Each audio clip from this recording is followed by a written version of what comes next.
Okay, next thing we're going to do here is we're going to draw the axle. So we're going to zoom in, and we're going to be looking at this draw a little straight on here. And I'm going to hit C for circle. I'm going to hover around the circle, just hover, hover, hover, and then I want you to move towards the center. And when you see the center appear, click once.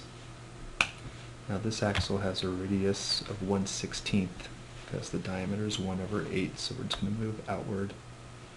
And we're just going to type in 1/16, which gives us an 1/8" diameter axle. So now we're going to hit P for push-pull.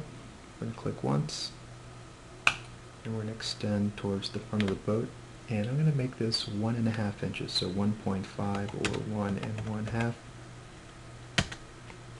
And I'm going to push-pull the back towards me 1/8, 1/8 of an inch. Okay, so there's my axle. Now I'm going to add some washers. So I'm going to go ahead and look at this axle here, almost straight on, hit C for circle. Once again, hover, and then find the center. Click once. These washers had a 1/4 inch diameter, so we're going to type in 1/8 for the radius.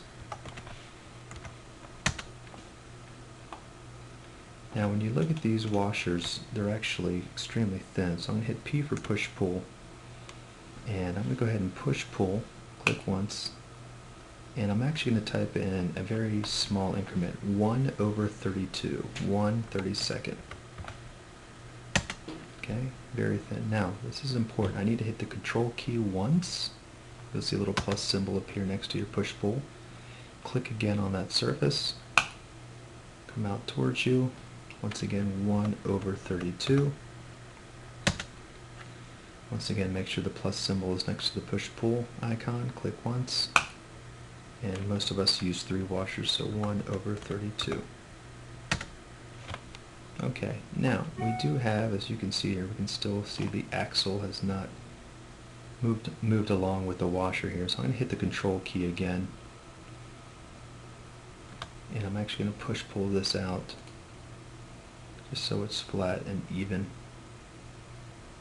Here we go. I'm just going to leave it like that for now. Now, eventually, we're going to have a wood block here and a wood block towards the front. So let's draw that wood block. One thing, once again, that we've learned, it's easier to draw objects away from the drawing itself. So I'm actually going to look at this from the top view. And let me go ahead and rotate it, actually. And we'll call this actually the bottom view. Okay, I'm going to go ahead and hit R for rectangle. Go ahead and draw a rectangle over here. And I'm going to make this rectangle a length of 3/4, 3/4, comma, a width of 1/4, 3/4 by 1/4. Okay, I'm going to go ahead and push-pull this up 1/4.